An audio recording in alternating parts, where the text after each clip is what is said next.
आंबोलकर, करजगाव मानपाडा, तालुका तलासरी, जिल्हा पालघर या ठिकाणचा कायमचा रहिवासी असून माझं या ठिकाणी ससा पालनाचं एक छोटंसं युनिट आहे आणि याच्यामध्ये 60 ते 70 ससे दरवर्षीप्रमाणे माझ्याकडे असतात आणि खूप लांब लांबून लोक त्याच्या उत्पादनासाठी घेऊन जात असतात।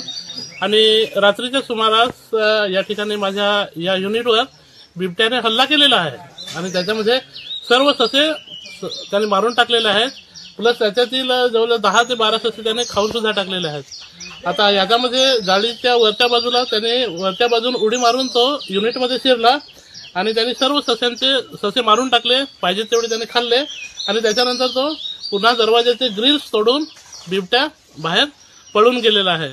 हाच प्रकार गेल्या 3 मे रोजी आमच्याच पाड्यामध्ये 3 लोकांना त्यांनी घायल केलेला आहे आणि या संदर्भात जी मुलाखत आणि जे आहे ते सर्व आम्ही वन विभागाला केलेलं आहे, पोलीस प्रशासनाला केलेलं आहे, ग्रामपंचायतला कळवलेलं आहे, पंचायत समितीला कळवलेलं आहे। परंतु वन विभागाचा निष्काळजीपणा या ठिकाणी आम्हाला दिसून येत आहे, कारण अजून पण बिबट्या या परिसरामध्ये फिरत आहे। कालही या बाजूला आलेला होता, त्याचे ठसे वगैरे आम्ही पाठवले त्यांना वन विभागाला, त्यांची माणसं आली, त्यांनी फक्त ठसे पाहिले आणि निघून गेले। रात्री त्यांची एक गाडी पेट्रोलिंगला आली, रस्त्यावर आले आणि ते निघून गेले। गावामध्ये लोकांमध्ये भीतीचे वातावरण निर्माण झालेले, लहान लहान मुलं आहेत, गाई बैल आहेत, शेळ्या म्हैसी आहेत, वृद्ध माणसं आहेत आणि अशा या परिस्थितीमध्ये वन विभागाकडे कोणत्याही प्रकारची उपाययोजना आम्हाला दिसून येत नाही।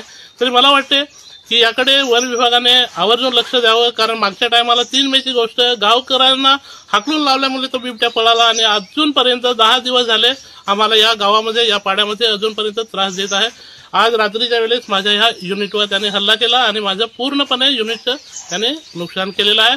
जवळजवळ 20 ते 25 हजाराचं नुकसान केलेलं आहे।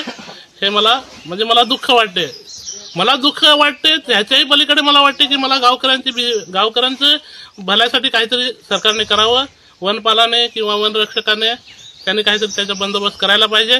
नाहीतर याच्या पुढे जर काही प्रॉब्लेम झाला तर वनरक्षक, वनपाल आणि सर्व फॉरेस्टवाले त्याचा जबाबदार असतील। आम्ही त्यांना जर बिबट्या पकडता येत नसेल तर आम्ही बिबट्याची बंदोबस्त करू, हे मला मीडियासमोर सांगायला वाटते आणि त्याच्याकडे सरकारने सुद्धा लक्ष द्यायला पाहिजे। ग्रामपंचायत मधून एक ग्रामस्थ म्हणून बोलतोय।